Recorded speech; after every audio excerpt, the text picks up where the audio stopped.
in both federal and state court some of the same issues that we litigated earlier and won.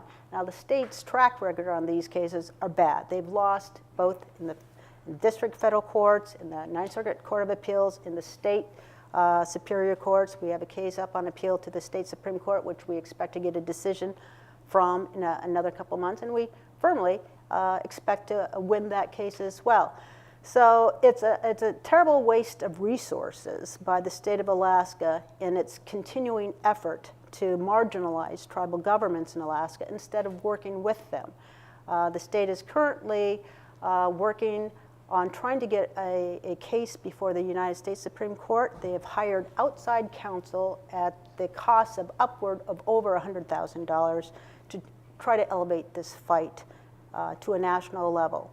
Again, I don't think that their chances of success will be very good, but it goes to show that unfortunately the state has very much of a hostile attitude towards tribal governments, and instead of embracing the notion that we will all be better Alaska citizens if they could work together, has nonetheless put many resources into carrying on a fight.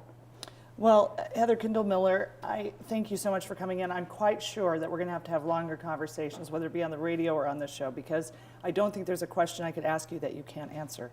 Well, thank you. And so I'm going to put that to a test. All right. All right. Thanks so much for being here. Thank you. We'll be right back.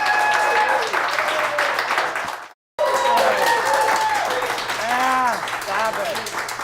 Keep going. Stop it. Keep going. No. My thanks to Heather Kendall-Miller for coming in and giving us a great big short history of so many things that have happened that affect us now, and what's going on with the tribes in Alaska. What is Indian country? Does it not exist, etc. Who are these corporations? Can we can we buy in? No, not so much. Not possible. So we've got a great panel tonight. Brad Garness is Executive Director of the Alaska Intertribal Council. And how many tribes do you represent? We advocate on behalf of all 229 tribes. Our current membership is just over 120. Wow. Okay, great. Glad you're here. Karen Forsland is the Division Director of the Small Business Administration in Alaska, and she is in charge of minority contracting here in the state. So welcome. Glad you're here. Thank you for inviting me. Maybe you can answer some of my 8A questions. We'll try to do that for you. Yes, I've got a few. And Larry Merculieff, who has spent 35 years working for his Aleut people as a board member of his regional native corporation, as CEO of his village corporation, and even as city manager of St. Paul. Wow, glad you're here. So please, Larry, give me the little the brochure of St. Paul. St. Paul Island is in the middle of the Bering Sea, about 800 miles west of Anchorage.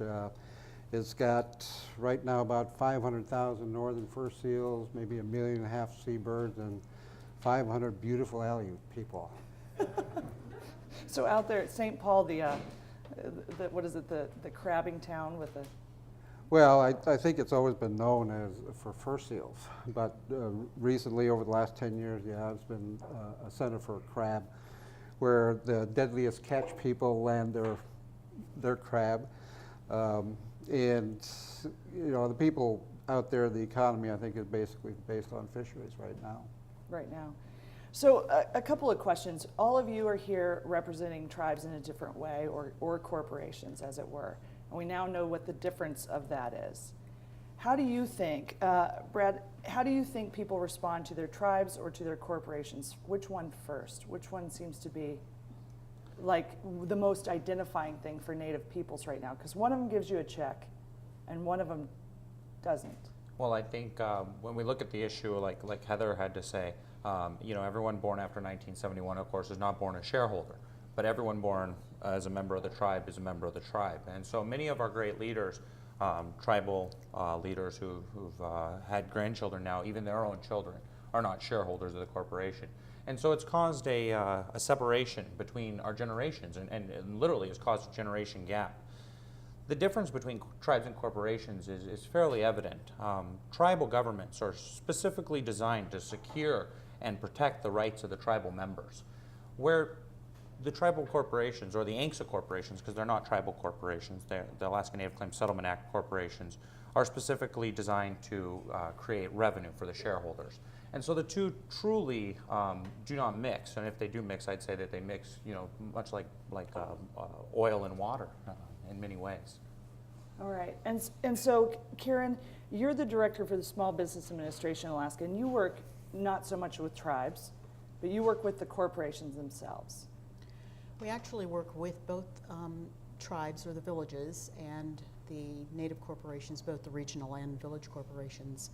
And we're one of 68 offices that of the Small Business Administration responsible for carrying out all of our programs within the state of Alaska.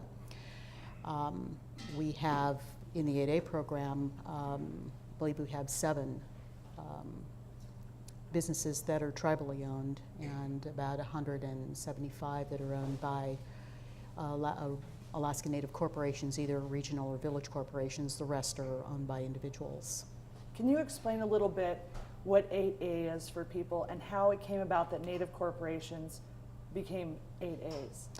8A takes its name from Section 8A of the Small Business Act, and what it is known as generally is the 8A Business Development Program. The purpose of that program actually is to encourage business ownership by, by individuals who are determined by SBA to be both socially and economically disadvantaged. This also includes tribes, Native American tribes, and Alaska Native corporations, and in addition, Native Hawaiian organizations, in addition to individuals who are members of designated minority groups. Okay, and feel free to, if someone brings up something that you're like, oh, and please feel free. So for you, where do you fall in this? How does, you're a tribe member, and you're also a corporation shareholder. Correct. Tell me how that works. And I've also worked on all sides of these issues. I mean, I've worked with and for and advocated for tribes, and I've certainly worked with and ran as chairman of the board of the Aleut Corporation. So I was responsible for overseeing a regional corporation. So I've worked with tribes and village corporations across the state. Probably over 120 or so. And under certain circumstances, given whatever the issues are, particularly if it's regarding protection of culturally valuable lands that are needed for traditional uses, if that's being proposed for development, it's a schizophrenic situation. People, the organizations are split, and they end up in conflict a lot of times. And how is that resolved? Usually politically. Very rarely is it through the courts, mainly because I think people, well, particularly the tribes, don't have the wherewithal to be able to pursue something in the courts. So it is a schizophrenic situation. At sometimes the corporations are doing things that people like and support. They have scholarship programs, they have training programs that they fund, they sponsor cultural celebrations and things like that.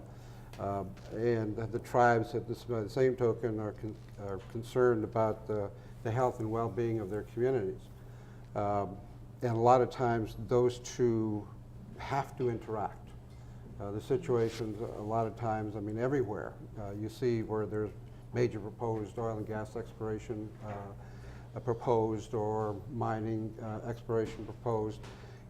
Invariably, these places are around lands that are of traditional use and subsistence value. And so it then automatically sets up a situation of conflict, which is very unfortunate. And it's also, again, I emphasize, very schizophrenic. Well, we're seeing that with the Bristol Bay Corporation right now with the proposal of Pebble Mine, because so much of what is native, looking at the subsistence lifestyle, things that have been happening for thousands of years in that part of Alaska is under threat with exactly. Pebble. And I think that we're at the stage now where some of these clashes are getting so strong that there's real soul searching going out there in the Alaska Native community about what is the proper place of corporations, what can corporations do to meet the concerns of the communities when it comes to cultural and subsistence issues. But we're just at the beginning stages of that, I believe. Right, and there has been this sort of evolution of corporations, like the growing pains and what's new, and then 8A came in, and just how this is all changing. Karen, maybe you can talk about that a little bit.